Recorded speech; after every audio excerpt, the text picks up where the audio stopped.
Hey, this is Carlos from Interpol, and you are watching Toasted.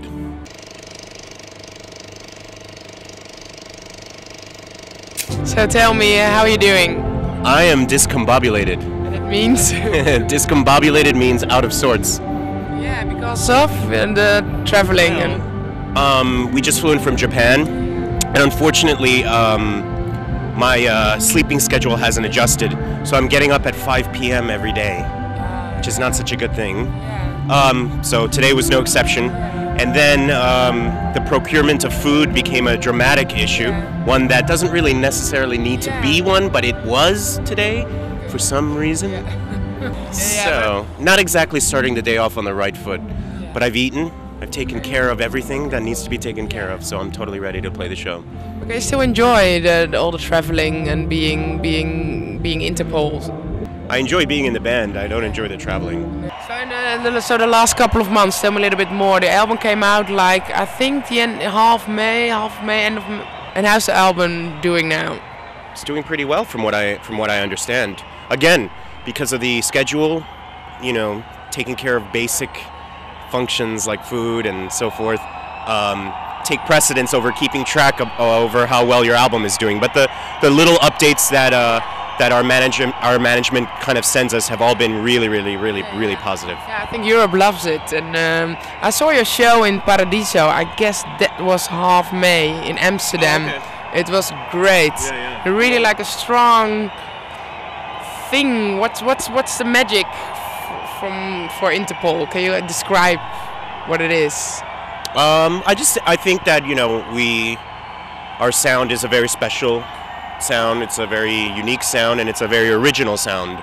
And I think our fans really, the ones who are receptive to that kind of energy, they embrace it with every single fiber of their being. And when you play the show, you really see that and you feel that from them. Do you watch like other bands when you go to a festival? No. Festivals are a very difficult climate for me. I hope I'm not coming across as a prima donna, because actually I am not. It's just that, you know, everyone has their likes and dislikes. And do you like playing the shows that are more your own shows, or like Absolutely. Why is that? It's just, in my mind, there is absolutely no comparison. Because of who we are as artists, as band, because of our energy, it's not the kind of thing that you can just kind of throw around randomly. It's a very controlled sound, and therefore the circumstances in which to present that sound have to be just as controlled. We need lights, we need our own fan base, we need a roof over our heads. So doing the festival circuit is a bit of a song and dance for me, because I don't feel that it really...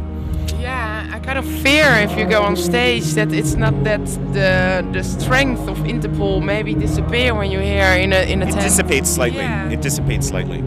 If you could organize your own festival, what bands would there be?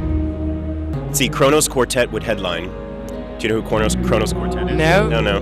Kronos Quartet is kind of like they're sort of the rock stars of the classical world. They're a quartet that has made themselves famous with very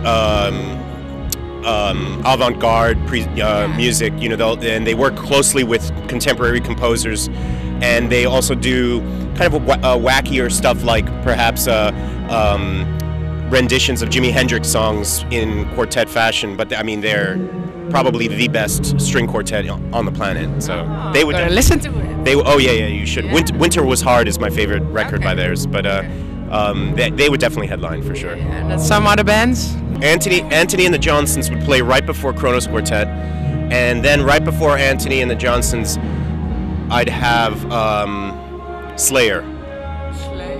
Yes, that would be my dream. That would be my dream festival. Let's make it happen. You said it before, like you're kind of controlled when you are on stage. It's the same process when you like write songs. It's the same. How does it work? Absolutely. I mean, that is also probably the most sensitive arena that the band finds itself working in, is the rehearsal space and the recording studio. We have to retain control over even the most microscopic portion of the environment and the songs and everything. The way we work is it's a highly collaborative. We're a highly collaborative team, and therefore there's no sort of leadership that sort of makes it all happen when he wants it to happen. It's very much like a committee. So, you know, and everyone knows that when you have a committee, it takes forever to have things completed because everybody has to be unanimous. To attain unanimity is a very, very difficult process, but it's absolutely totally worth it. And is it hard for you? Oh, it's difficult. Oh, yeah. Well, also because we're all very sort of egoists in our own separate, unique ways. So to try to navigate our egos within this sort of collaborative process can be very, very difficult. So last question, what's for Interpol the next couple of years? What do you want to reach or what do you want to do? It's hard to say. I mean, right now we're living day by day, trying to get through the shows, supporting the record. That will probably have us doing that until the end of March, I would say. Yeah. And then by that point we'll have some new material to start working on pretty much right away, right after.